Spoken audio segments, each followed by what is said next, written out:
Welcome back to my channel. My name is Jenny.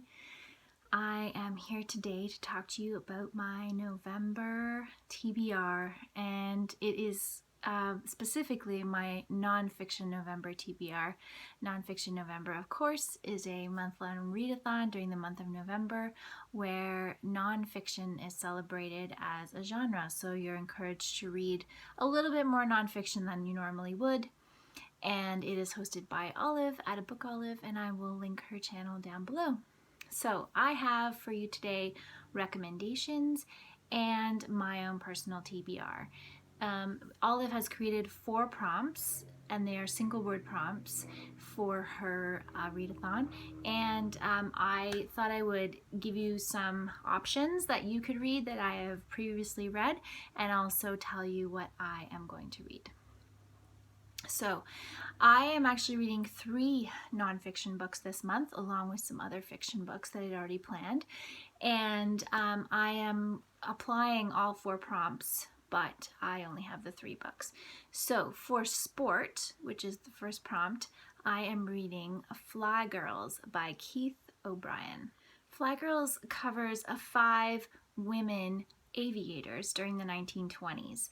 The most famous, of course, being Amelia Earhart, but there were other women who were also flying and competing during that time. It was very much a competitive sport. It was very much a new and exciting era for aviation where planes were being, innovated, and people were trying to fly across the Atlantic, which of course Charles Lindbergh did. And during all this time, there were women who were pioneering women's aviation. They were getting their pilot's license. They were attempting crazy flights across the Atlantic themselves, some of which lost their lives in the attempt. So along with all the men that were innovating at this time, there were women there. And so this book documents their journey, their participation in this very sporting world.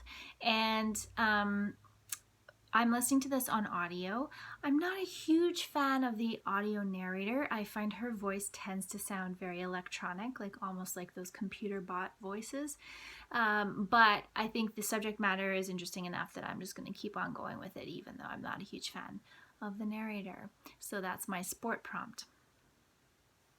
The next prompt is truth. And for truth, I am going to read 7 Fallen Feathers, Racism, Death, and Hard Truths in a Northern City by Tanya Talaga. This is a First Nations account of the death of 7 Indigenous high school students in the city of Thunder Bay, Ontario. And these students were kilometers and kilometers away from their families, and they had to leave their families in order to go to high school. And so what this book is looking at is this problem with education and access, basically, to basic fundamental human services that many First Nations communities in the northern parts of Canada face. And this has won a lot of prizes. It is also part of the proceeds from this book are being donated to organizations who are working towards empowerment for First Nations peoples. So I'm very much looking forward to delving into this book in November. For the next 2 words, design and voice, I'm going to continue on with Girls to the Front by Sara Marcus, the true story of the Riot Girl Revolution. I started this book in September as part of my very Sara September personal readathon, and I didn't get it finished. I got about halfway before October started, and so I left it to the wayside and thought I would finish it up in Nonfiction November. So I will be giving this one a read, and obviously the voice of these women as they were designing their movement and creating this momentum for the women who were making this type of music to push themselves forward in a world dominated by men fits both those prompts for me. Okay, so now I'm going to talk about my recommendations. Uh, the first one for design is The Paper Garden. An Artist Begins Her Life's Work at 72 by Molly Peacock. I read this book this year. I actually listened to it on audio. And it is a telling of the 18th century artist Mary Granville Pendarvis Delaney. So she was a lady of England, and she created 985 botanically correct cut papers.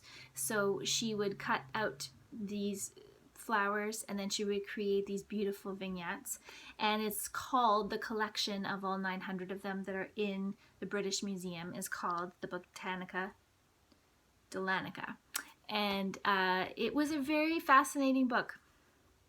It goes into the details of her life. It follows her all the way through until she became an artist, and why she became an artist, and what motivated her to start doing this amazing paper cut work. The only thing I would say about this book that I didn't really enjoy was that the author, Molly Peacock, also interspersed her own story into the biography. So you have the sections about Mary, and then you have sections about Molly's life and how through Molly's personal experiences she was drawn to Mary's story.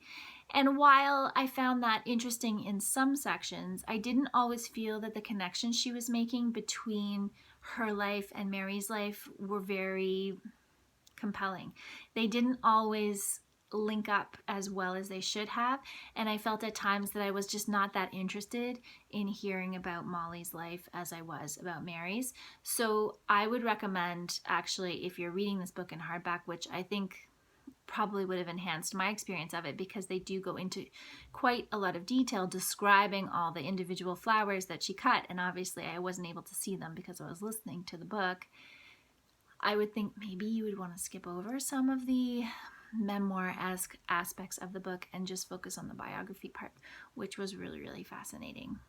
For the prompt of sport, I would like to recommend Into Thin Air by Jon Krakauer, a personal account of the Mount Everest disaster. Now, there's been many Mount Everest disasters, but the one that he is referring to in the subtitle is the May 1996 fatality, where 5 people on 2 separate expeditions were killed in a very violent storm that overtook Mount Everest, and Jon Krakauer was actually there. He was also partaking of the expedition, and so this is a memoir of his memories, his account of what happened, also interspersed with both sides of both expedition leaders' stories. And he also goes into detail about all the different members of the expeditions, and I found it harrowing. It was really well written. It was heart palpitation inducing, nerve-wracking, because if you are a mountaineer, if you are someone that climbs a lot of mountains, perhaps you don't feel that much anxiety about this situation. But for someone that hikes but is nowhere near a mountain climber and would never attempt to peak Mount Everest, it is just harrowing to read. So very entertaining read, and I would say a pretty quick read as well. It's not something that you're going to linger over too much, other than the fact that at times you may want to take a break because it's very intense. For the prompt of voice, I would like to recommend Daily Rituals, How Artists Work by Mason Curry. This is a wonderful little volume that traces the daily artistic journeys of many beloved authors and artists here on BookTube. He talks about Agatha Christie, Charles Dickens, Darwin, Jane Austen, Anthony Trollope. He goes into how they created their scenarios and how they set up their days to make them the most creative they could be, what things they did to stimulate their creativity, and how those rituals were really feeding them as artists when they were creating their work. This is a great little book to pick up and put down. You could read it throughout the whole month, reading about 2 or 3 different people per day. It's a really great read and it's not very stressful. So if you'd like something that's kind of quick and kind of fun and gives you some food for thought but in smaller chunks, then I would definitely recommend this one. And for the final prompt, truth, I would like to recommend Wild Comfort, The Solace of Nature by Kathleen Dean Moore. This is a beautiful collection of personal essays about how Kathleen dealt with grief when she lost several people in quick succession that she loved very dearly.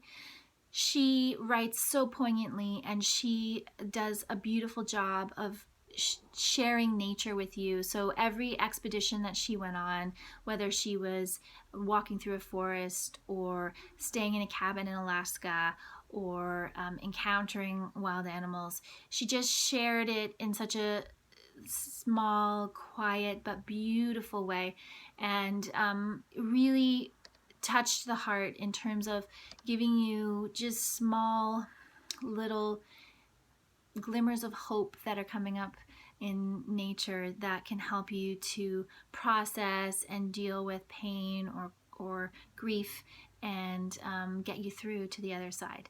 So I would recommend all 4 of those reads, and I'm really much excited to get onto my personal reads for this nonfiction November, and I hope you all have a wonderful nonfiction November, and I will see you all again very soon in my next video.